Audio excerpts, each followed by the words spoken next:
I don't want no oil, a spoil in my shoreline. I like fish much better than crud.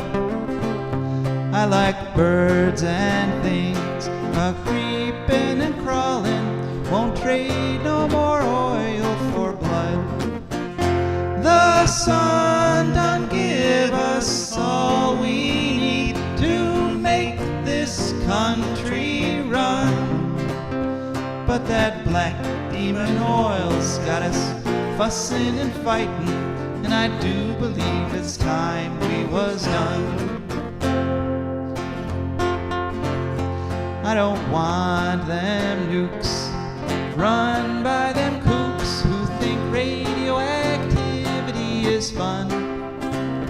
No more three-headed frogs or kids with leukemia. Nuclear power ain't fit for a dog. The sun done give us all we need to make this country run. But that nuclear power's got us fussing and fighting, and I do believe it's time we was done. No nukes! Good morning, Toledo, and good afternoon, Columbus, and hello to those of you listening on the internet, wherever and whenever you are. My name is Joe DeMare, and I am here with my fantastic co-host, Rebecca Wood. Yes, so together Rebecca and I are going to bring you an incredible hour of radio called For a Green Future. For a Green Future is a show where we talk about ecology and the environment. And we talk about it in the ways that it affects you, your wealth, your health, your happiness, the wealth and health and happiness of the butterflies and the alligators and the birds and the bees and pretty much everybody and everything. Because like it or not, we're all wrapped up together on this tiny little planet called Earth. And I've got a great show for you today. I'm going to just talk a little bit here at the beginning on some various topics. And you can call in and please do join at any time. 877-909-1007. That's 877-909-1007. Or you can text at any time at 419-973-5841. And looking forward to hear it from you folks this Sunday morning. So I'm just want to talk a little bit about, just kind of wrap up my trip that I went down, had that grand tour of the East Coast, and got back Friday morning at 6. So we'll talk about that in a little bit. Then I want to talk a little bit about what's going on down in Florida, because that's where I spent the most time on this trip down there in St. Augustine. A lot of stuff going on there, environmentally speaking. Then we'll hear from our advertisers and patrons. And then Rebecca, what have you got for us today? We are going to talk about disability and the environment. Okay. And you picked that topic because? Because it's Disability Awareness Month. Okay. And after we hear from Rebecca, then we're going to have some ecological news. Some good mix of good and bad news this week. It's, always depressing when it's an all bad news week, but this week we got some good news to toss in there. So, yes. So, as I said, I got back Friday morning from my big East Coast trip, and quite a memorable trip it was. Those of you who've been listening along, following along the past couple weeks know that 2 weeks ago I was in East Palestine and covered the train derailment there, and actually interviewed some people whose homes have been directly affected by it. That was quite an experience. And then the next week we went to Atlanta, where we went and explored the park where they want to do what's called Park City, or Cop City, excuse me, where they want to tear down a whole bunch of park in order to build this fake city where police can practice shooting off tear gas and setting off bombs and stuff. Those were really, really memorable experiences, and I covered them in the last 2 weeks.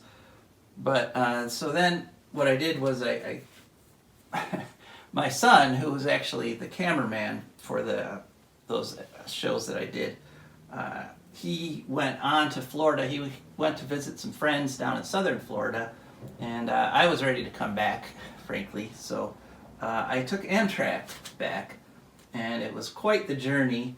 I got on the train in Jacksonville at 5 p.m. on Wednesday, and then arrived here in Toledo at 6 a.m. on Friday. So it was sort of an epic train journey, which had, like all epic journeys, it had some really good stuff and some really bad stuff with it. I mean, I really love the train, to start out there. Just love that way of traveling.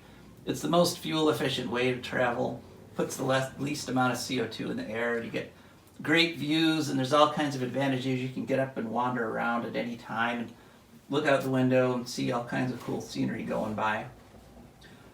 But one thing that happened to Amtrak while it was under the Trump administration was they had a Amtrak director who wanted to create kind of a two-tiered Amtrak, kind of like a really fancy, really expensive, kind of ultra-wealthy Amtrak for the rich people, and then kind of the base level Amtrak, the coach class, for everybody else. And they did things like they made the ticket prices for the sleepers really, really high, and they stopped letting the people from coach go into the dining car.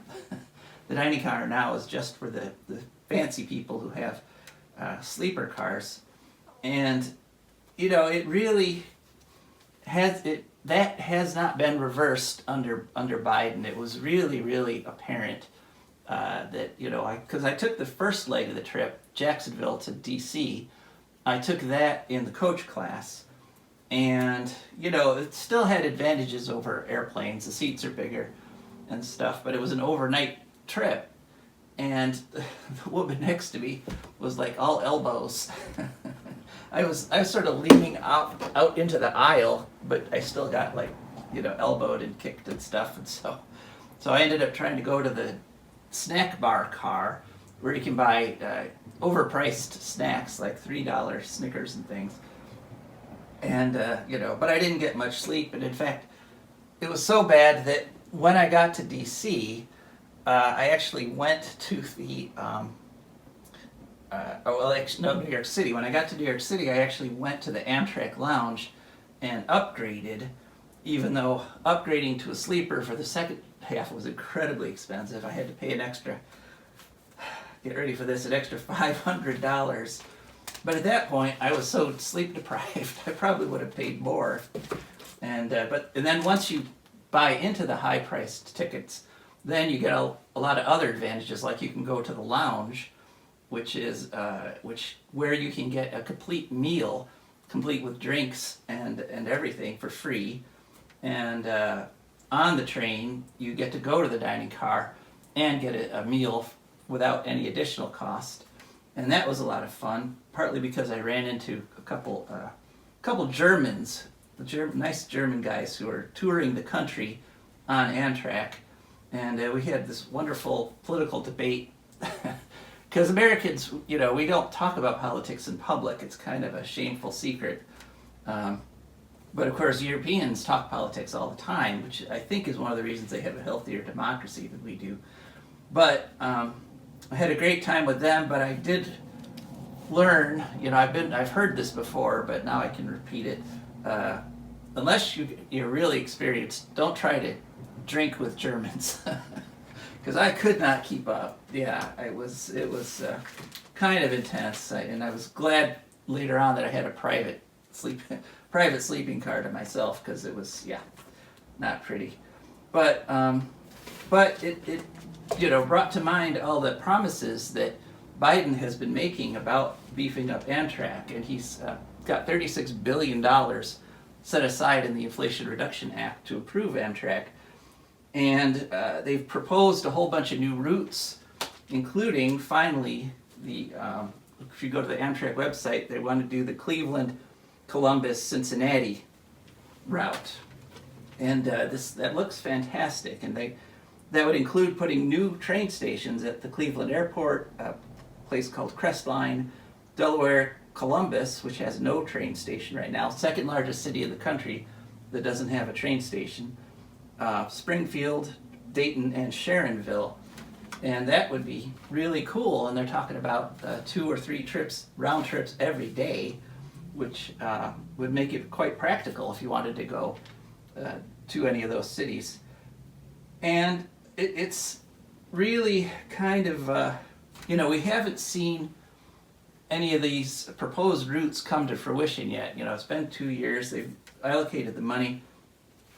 The one big project they have announced that they are actually starting on is they're going to use some of that money to replace or to build a new tunnel under the Hudson just for train travel. But that's probably going to be a good chunk. That's probably going to be about $6 billion out of the $36 billion. But I'm hoping that we actually see some of these train stations soon, because a lot of people are really hoping to get them. And in fact, a lot of cities in Ohio have sent letters of support saying they want them. So we've got to wait and see what happens there. But and there was just one, environmental thing eco thing that I wanted to mention, was that when we got from Jacksonville to DC, in DC they were able to switch to an electric locomotive, which means that the DC to New York City actually was the DC all the way up into Albany. That was all electric, so that only, as efficient as the diesel engines are, the electric motors, as we know, are like 4 times as efficient as diesel motors. So very little energy, and moved a whole lot of people and stuff. So it's just great. And if we had electric all over the country, then we could move millions of people around without hardly putting any CO2 in the air. So that was nice. But I do want to talk a little bit about my experiences in Florida. So I was there at St. Augustine, which is turns out to be like the oldest city in America. Who knew? In the United States. Yeah. Oh, you knew that, Rebecca? I did. I knew that. Okay. So, yeah, but it was fascinating. I went to a couple museums there. They've got a civil rights museum. It's interesting because politically you might have heard that, there's a certain governor down there in Florida who's actively banning books on certain topics. But there were stores and museums that had big signs saying, "We have information on Black history, come on in." And that was kind of reassuring. But environmentally speaking, the big news down there, 2 things. One, when we were driving, because we drove from Savannah down to St. Augustine, there were no bugs. Well, actually, I counted. We actually had 4 bugs hit the windshield in that entire drive. And I was kind of amazed at the lack of insects in Florida the whole time I was there. I mean, I saw maybe half a dozen butterflies when I went to a very nice park that they have down there in St. Augustine. But I did not see, I was expecting to see palmetto bugs, those huge. You've seen palmetto bugs, Rebecca, I'm guessing? Yes, I have. I have seen them. Yeah, they're huge. They're these huge bugs. And in fact, I saw a thing say most people actually scream the first time they see one. But I didn't see anything like that. I did see a fair number of geckos. But what I did see was this tremendous amount of development down there. They are building condos at an incandescent rate. I saw thousands and thousands of acres that have been cleared. And when I was driving around with my cousins, and they kept pointing out, that wasn't there 6 months ago. That wasn't there 6 months ago. There's an incredible building boom going around in Florida, and it is Florida is growing. In fact, in 2022, Florida, according to the Census Bureau, Florida has become the fastest growing state in the country. They grew 1.9% in population from 2021 to 2022.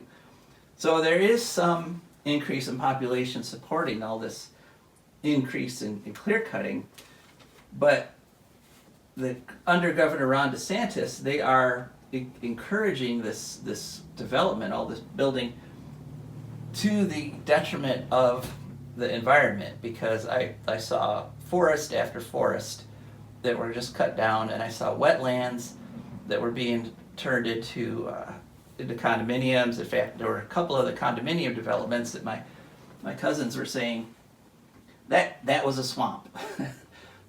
6 months ago that was full of water, and now it's full of condominiums. Yeah, those might actually be underwater again in 6 months. Yeah. So, I don't know. Questionable investment, it seems like to me.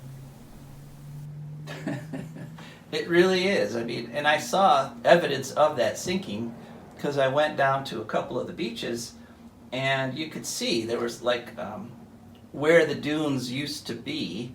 They'd be the dunes got cut in half all along the coast. And so instead of having this nice sloping dune that went down to the ocean, you would have a 12 or 15-foot cliff where the water had come up and really just eaten the whole dune system right in half. So there was just a little strip of half a dune left that went for miles and miles in either direction. So yeah, Florida is going under. And in fact, in St. Augustine, just like in Miami, at high tide, all the drainage systems actually become little fountains. The ocean, instead of like the storm sewers draining down into the ocean comes pouring up through the storm system, and the streets get flooded, and sometimes they're impassable. So, and the more that you take your wetlands, the more you take your swamps and fill them with condominiums, the less the rest of the land is able to absorb excess water, and so the more flooding you get. And I saw lots of examples of that. So it's kind of crazy. And it's really, it's unsustainable. But you know what is also crazy is the price of the houses, because they build houses right on those dunes that are right up against the ocean. And care to take a guess, Rebecca, on the average price one of those houses, or excuse me, on the lot on which to build one of those houses? I actually don't have the housing prices, but I did see, they had actual amounts up on the for sale signs for the lots that they build these houses literally right on the edge of the ocean. We're talking like a 30-foot by 50-foot lot. Any guess? Whatever it is, I'm sure it is a crazy amount for something that is within 5 or 10 years going to be underwater again. Right. Yeah, I mean, it would sort of make sense if you were 70 or 80 and you were only going to need the place for about 5 or 10 years. But the problem then is that when there's a hurricane and you need to leave, it's going to be hard for you to evacuate because you're disabled. Well, yeah. Right. Well, would you consider $1.5 million a crazy, crazy amount? Yeah. Yeah, I might pay 25, even maybe 50. Who knows? But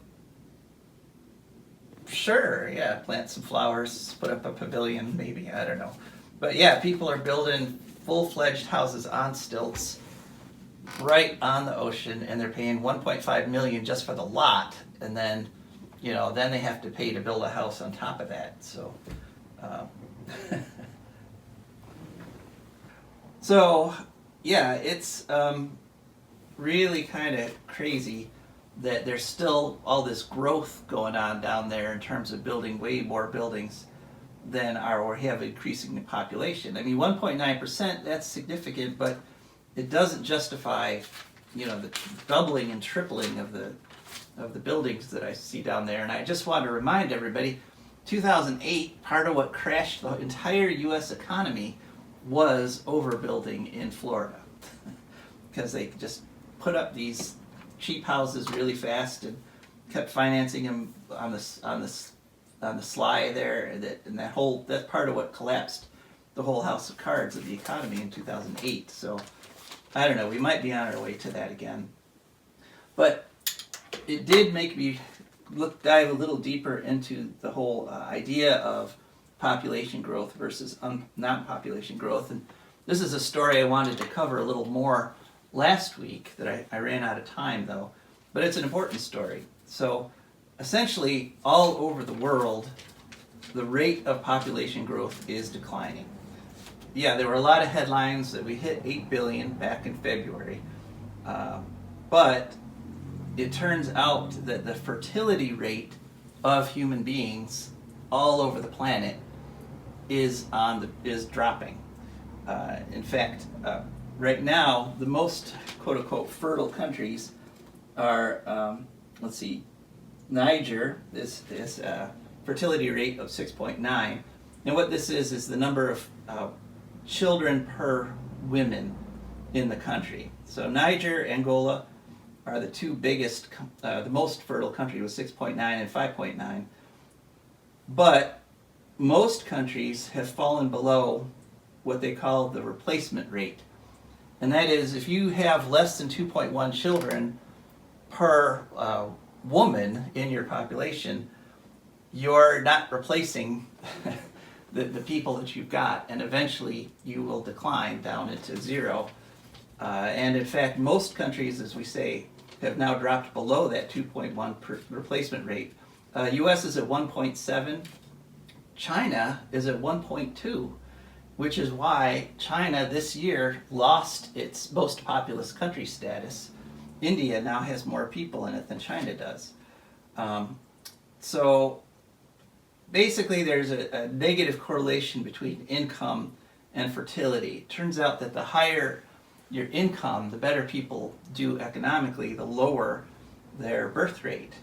And opposite, the countries that have the lowest economic numbers have the highest fertility rates. But even the poorest countries are losing fertility faster than their replacement rate makes up. I mean, right now, the most fertile country is like 6.9, but just back in the 50s, we had countries that had like a 9 or an 8.9 fertility rate, which is just crazy.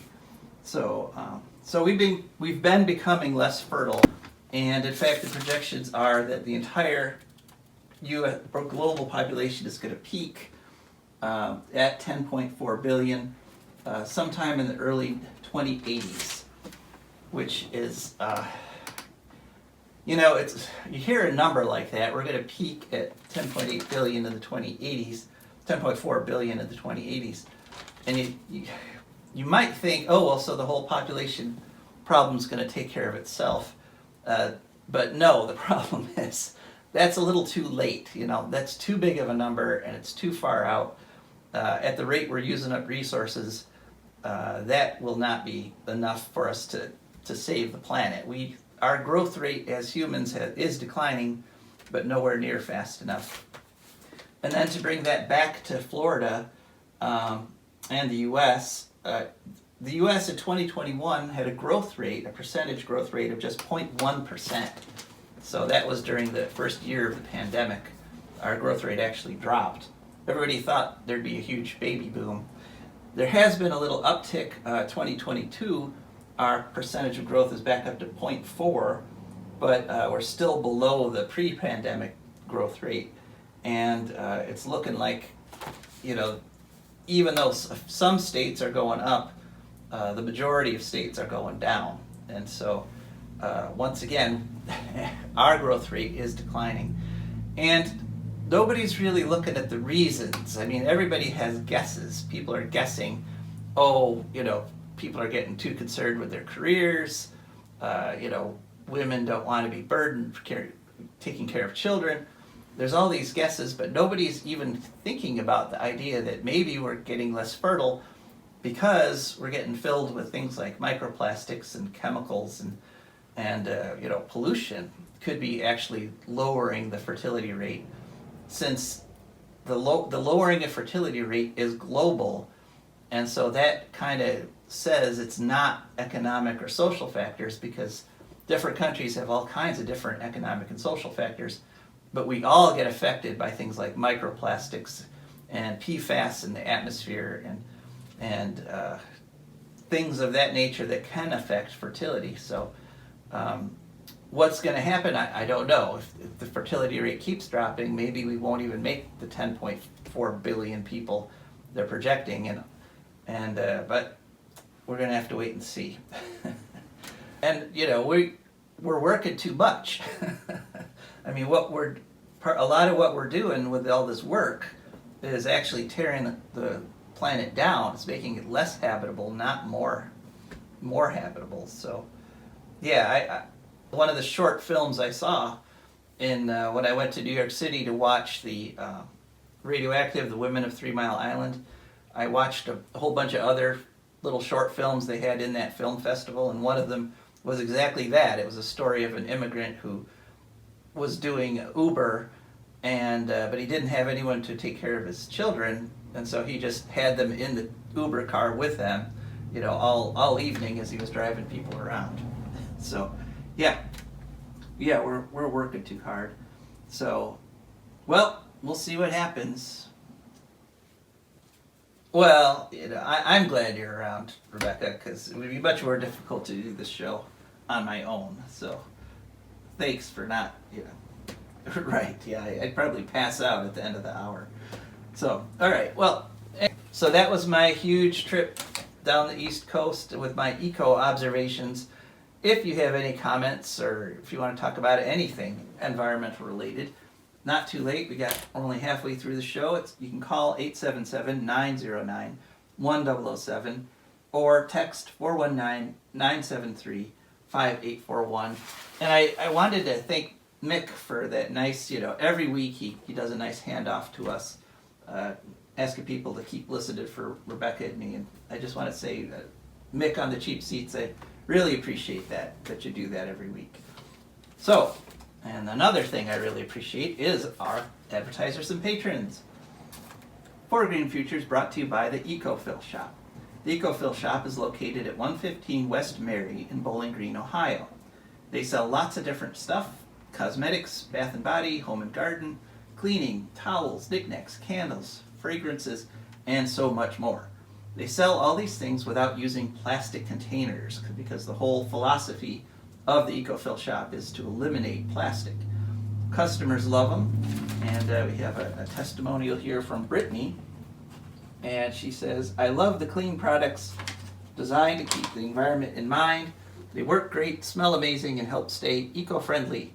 Good price for clean and healthy cleaning supplies." So that was a nice testimonial, just one of many you'll find at their website, ecofillshop.com. And I am also a customer. Just this morning, I shaved using my shaving brush and my shaving soap. It was it was nice to be home, and using my own shaving brush again instead of being on the road and using shampoo from the hotel and stuff like that. So, yeah. And if you're interested, you can give them a call at 419-944-8862. Talk to the owner, Jossie, who's very passionate about all sorts of environmental issues. Or you can check out their website, again, ecofillshop.com. Or, best choice, just drop in and see them at 115 West Mary in Bowling Green. That's the Ecofill Shop. And For Green Future is also brought to you by our other advertiser, the wonderful Wood County Park District. The Wood County Park District is a natural resources conservation agency. They protect natural spaces, maintain quality green spaces, provide engaging programming, and they teach people to love and respect nature.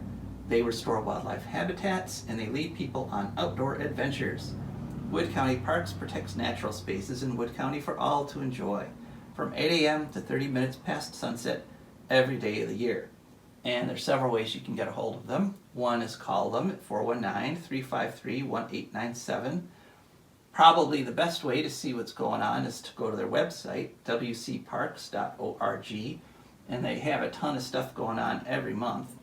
And of course, they're also on all the other social media, Facebook, Instagram, etc. You can just search for WC Parks.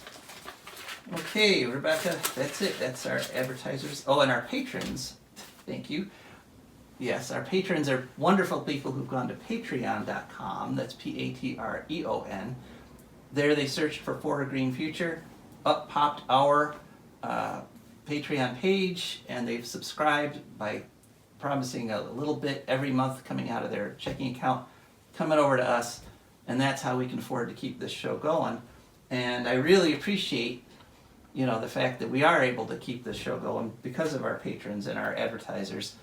I would not have gone to to East Palestine if I wasn't reporting for you folks. And the only reason I'm able to report to you for you folks is because we have these supporters that keep us going. So if you like to get firsthand information on stuff like that, please consider becoming an advertiser or patron.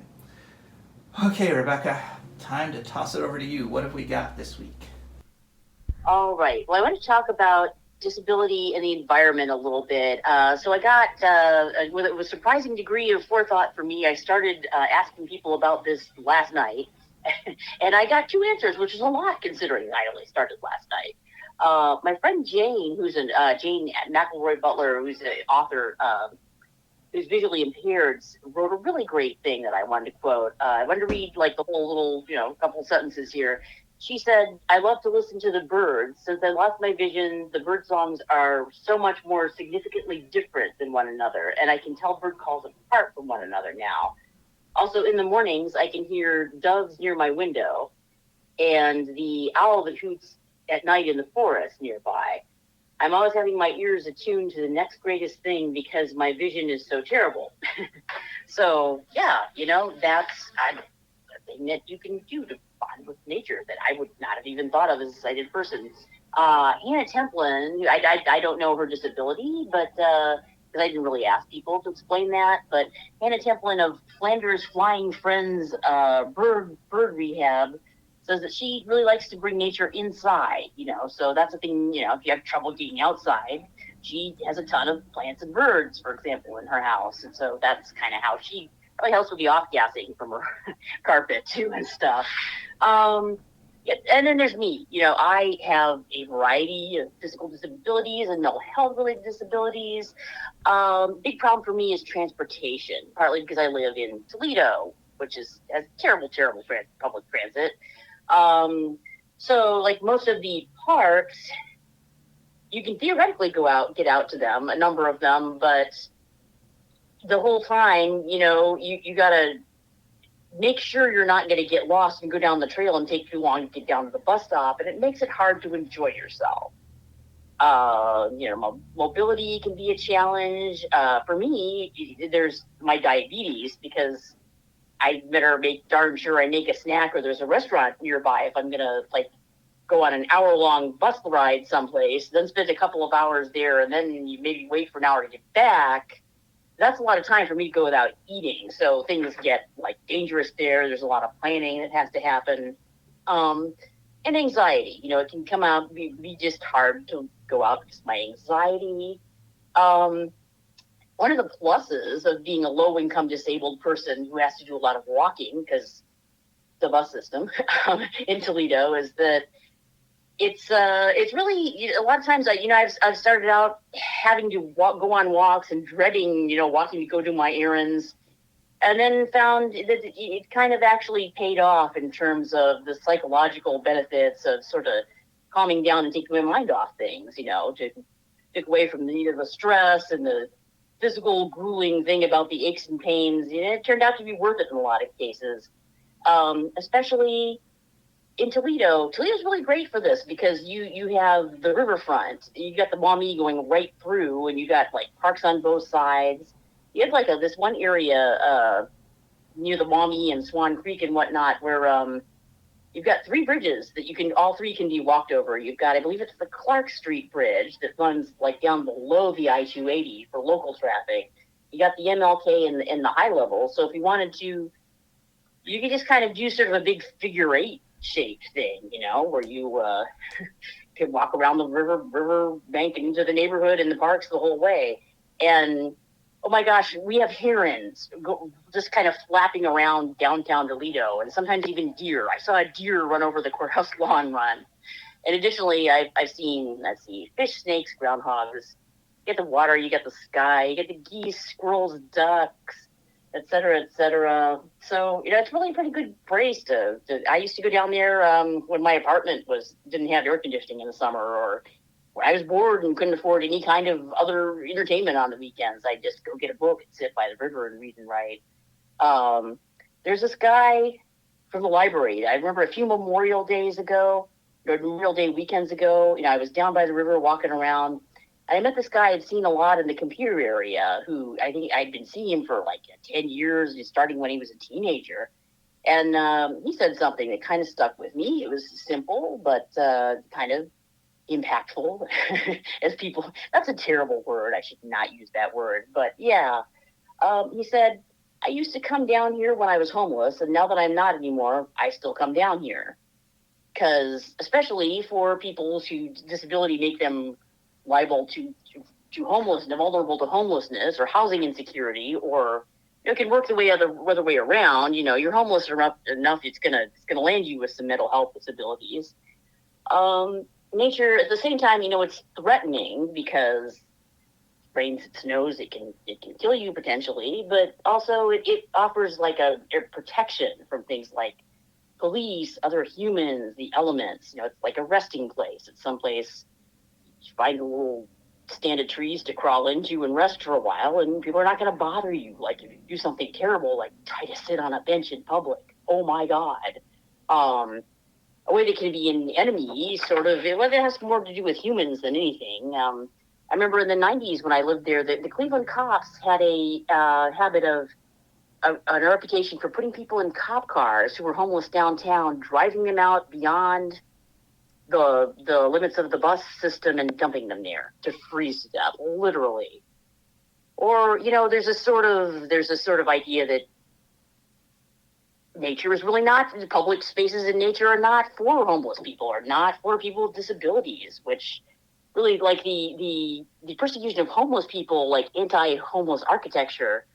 You try having some kind of lower joint problem in your knees and hips or ankles or whatever, and trying to walk around town, and you see some place that maybe you can rest and be out of pain for 5 seconds before you get up and walk some more. But no, in order to make sure no homeless people can sit there, you can't either.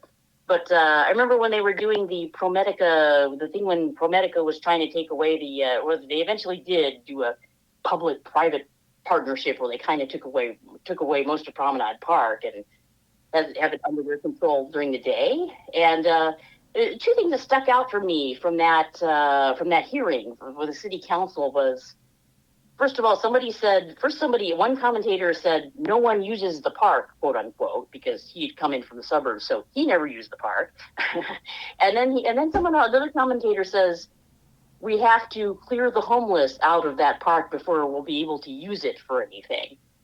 So no one uses the park, but we have to clear out the homeless. So, you heard it from your city council first, folks. Homeless people, not actually humans, apparently, officially, Obviously, environmental disasters hit the disabled harder, which is a problem. We have trouble evacuating for either physical or economic reasons. And a lot of us, even if you are disabled with a full-time professional job, you often have to live in urban areas because that's where you can get public transit. I knew this one girl even who had epilepsy when I was in college, and she pretty much knew she was going to have to live someplace with good public transit because she can't drive. It's not safe.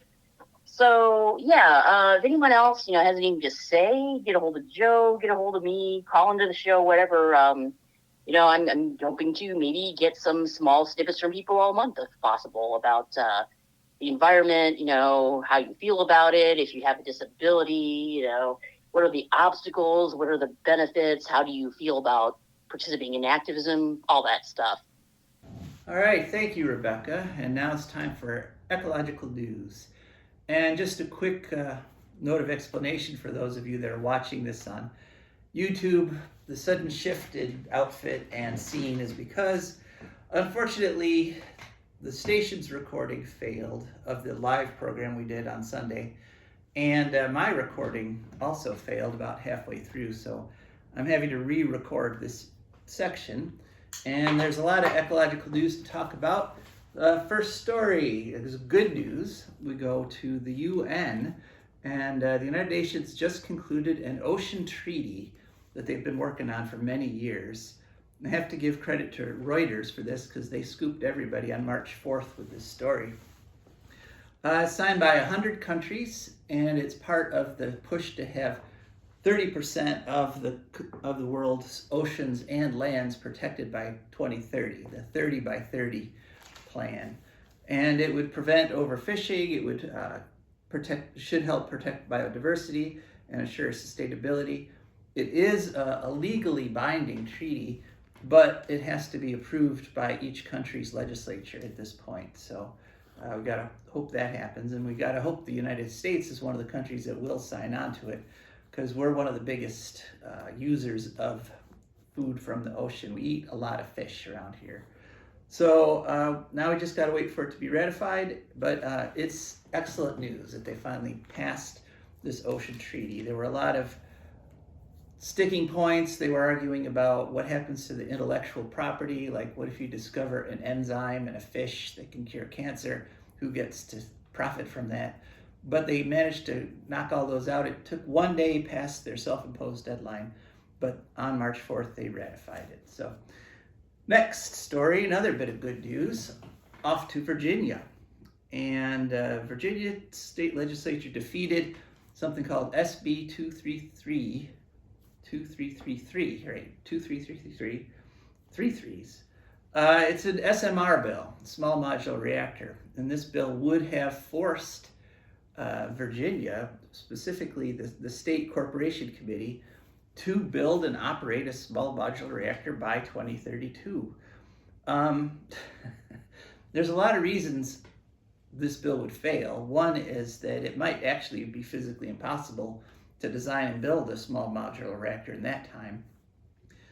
Even NuScale's not predicting they won't even have one until 2029, and we know from the history of nuclear power that usually the initial estimates are off by at least a factor of 2, and sometimes as much as like a factor of 5 or 8. So so they beat it. It was 57 no's to 38 yeses.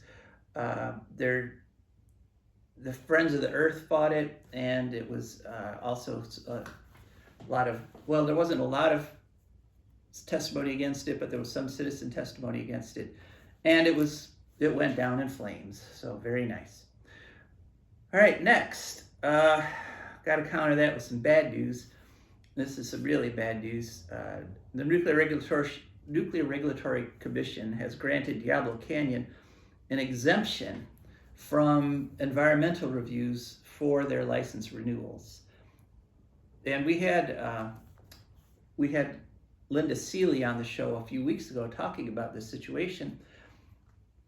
Diablo Canyon nuclear plant is built on top of a fault line, and it turns out it's, according to studies now, it's very similar to the fault line that failed in Turkey that killed 50,000 people. Now, that fault line wasn't mapped when they started building the nuclear plant, and then they found, oh, well, there is a fault line, but we're just going to go ahead and finish it anyway. But the plant has been operating on its old environmental impact statement from way back when it was built. And what has happened, well, the rules at the Nuclear Regulatory Commission have been, if you reapply for license extension, you have to have your environmental review reviewed. You know, were all the assumptions correct? Did it really not kill tons of fish and things like that? And so the NRC broke its own rules. They broke their own rules, their own precedent, and they granted Diablo Canyon the right to continue operating even before their license renewal application, which they had withdrawn, gets reconsidered. And so basically it's a situation where we are running the risk of having a catastrophic earthquake and nuclear plant meltdown literally every day that plant runs. And another part of this is that one of the reasons that Diablo Canyon, they pulled their license application originally, was because they were going to be required to put up cooling towers, because it turns out the hot water from the plant is killing literally millions of fish every year, just getting dumped into the ocean. And so the NRC said, well, all right, you can run to the end of your license if you're not build the new towers if you don't reapply. And so they said, okay, we'll just keep going until the end of our license. And there was, as we reported before, there was a very carefully worked out plan to close the plant in 2025.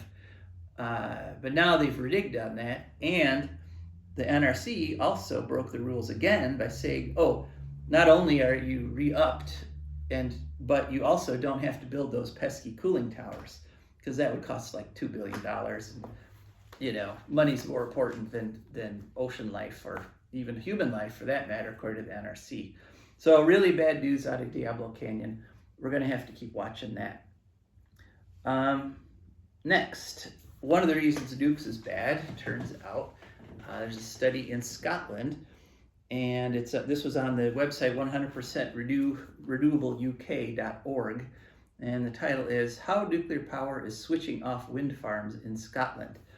And it turns out that because wind is flexible, if there's too much of it, you could shut some of your wind turbines down. They just feather their blades out of the wind and they don't generate. But nukes are not flexible. They have to go 100% all the time. And there's no ramping up and down, because changing the temperature and pressure and all those miles of piping over and over again basically wears out the innards much quicker, because every time you heat them up, they expand. Every time you cool them down, they contract. And the few times they've tried to take a full-scale nuclear plant and use it like what's called a peaking plant, where you can ramp up and down, pipes started breaking, things started leaking, and it was a mess. So turns out that 94 to 70% of the time when the wind turbines could have been producing electricity, truly green, clean electricity, they got knocked off the grid because the nuke plants could not reduce their output in order to match the load.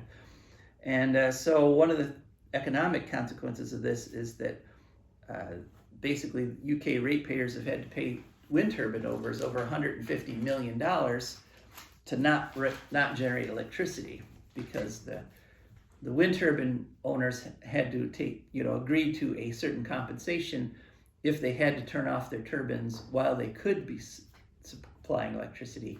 And so basically, not only are the ratepayers in UK now paying for dirty nuclear power that's generating nuclear waste that they don't need, they're also paying extra money for not having clean wind power. So nukes and wind don't mix, no matter what the pro-nuclear people say. All right, now we go off to another website. This one is called oneearth.org. And the reason I picked up on this story is because it's another source that has finally admitted that we're in positive feedback loops. This is one of the main themes of my show. If I taught my listeners nothing else, if I've taught them that we're caught in a positive feedback loop, that is, as the globe warms, the warming causes more warming. And that's why all the predictions have been talking about, it's 100 years till we get to 1.5 degrees centigrade. Those are all wrong. They're all too conservative, because a lot of scientists were afraid to incorporate the idea of positive feedback loops into their predictions, because positive feedback loops means that the whole system accelerates at maximum speed until failure. Because, for example, if you put your guitar in front of your in front of your amplifier and your microphone, you get that terrible feedback, and it'll keep getting louder and louder until you blow your speakers. And that's exactly what's happening to the whole planet. So this article on the oneearth.org, they're talking about spiraling disruptions, but there is also a note of hope in here, because they are saying that there's also human economic positive feedback loops. And they went back and looked at the adoption of a whole bunch of different technologies, from canals to roads to cell phones. And they found that there's a certain point at which adopting these technologies makes it more likely to continue to adopt the technologies. It becomes a better and better investment. As the technology improves, it gets cheaper and cheaper, which makes it an even better investment. More and more people adopt it. And so you can have a very quick transition to a new technology very quickly.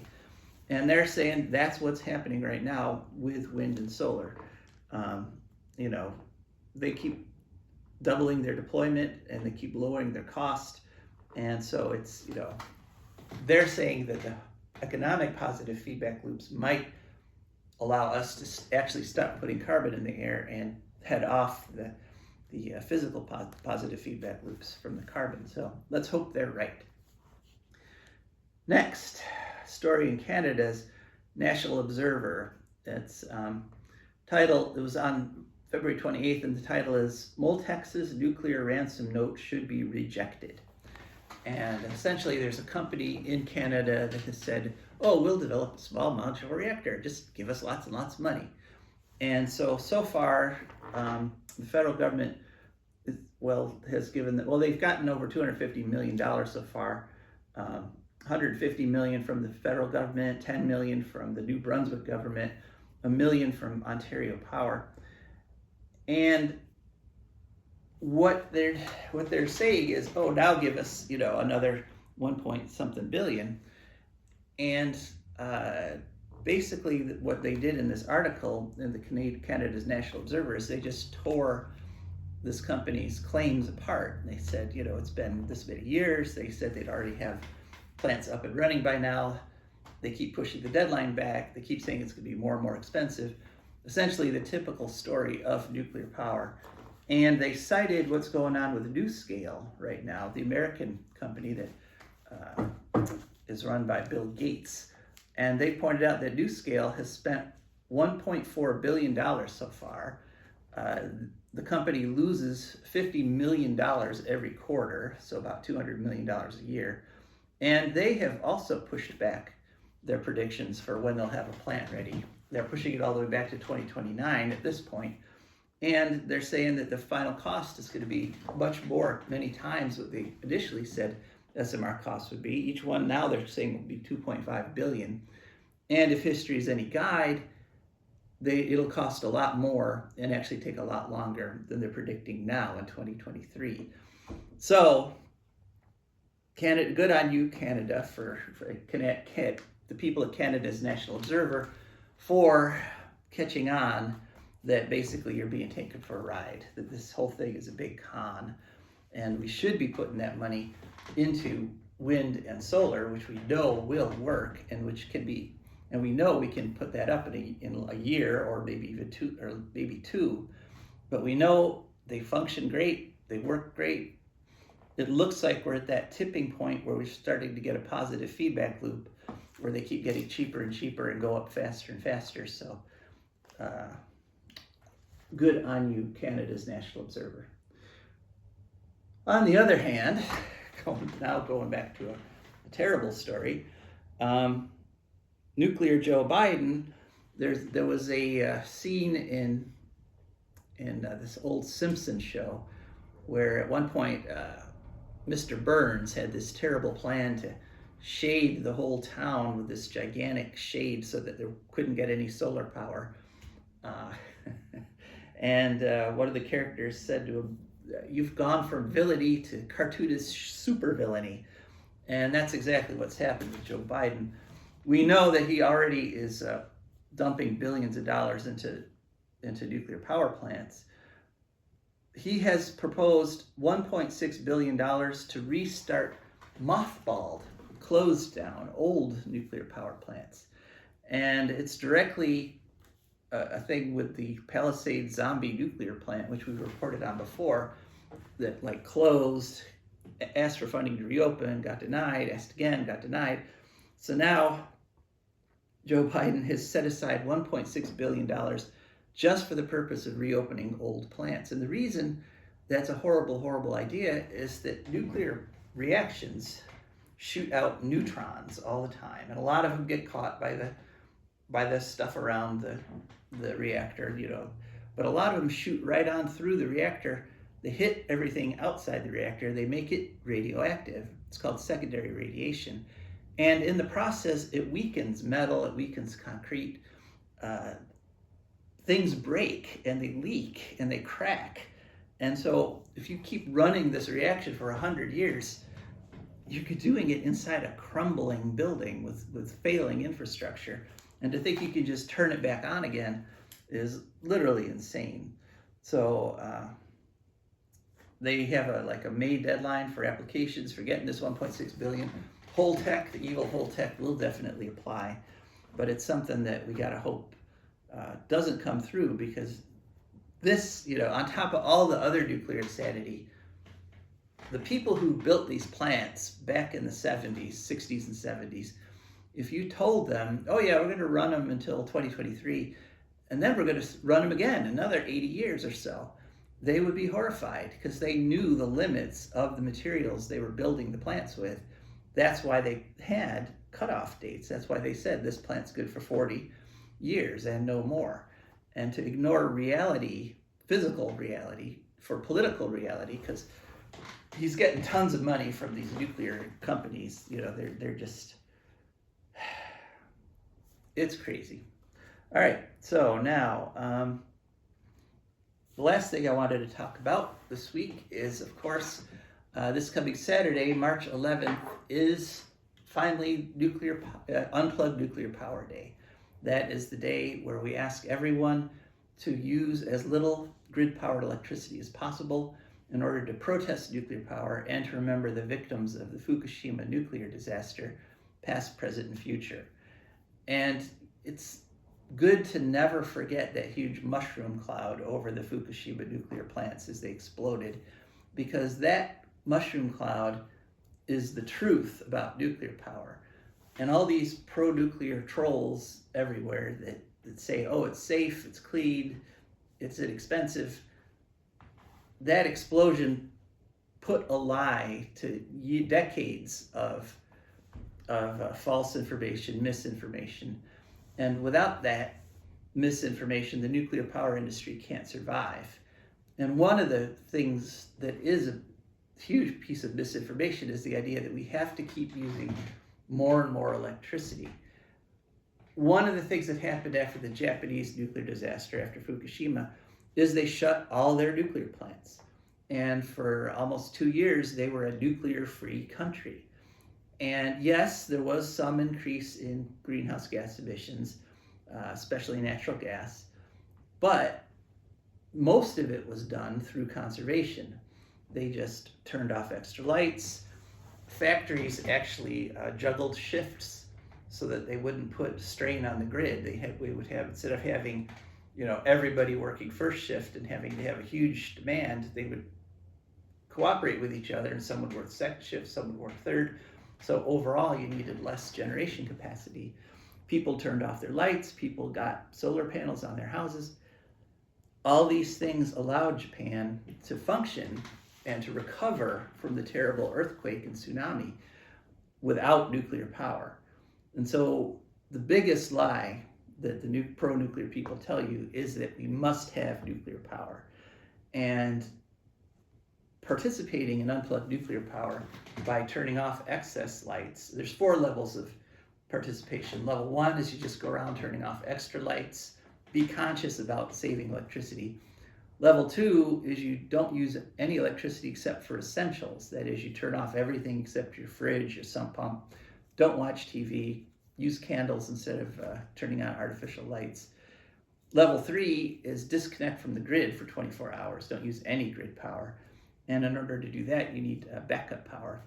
And then level 4, which is the level I'm going to try for this year, is to put more power on the grid that year through solar or wind or other sources than you take off the grid. And we can all get to level 4. We can all participate at level 1. Please join us in participating in Unplugged Nuclear Power 2023. This is Joe DeMare signing off.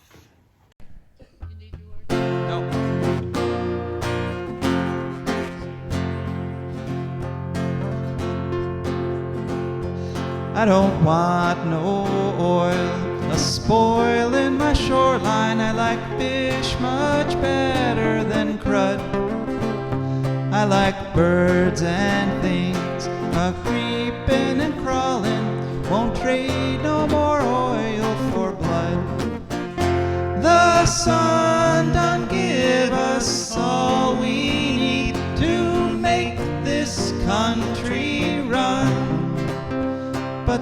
black demon oil's got us fussing and fighting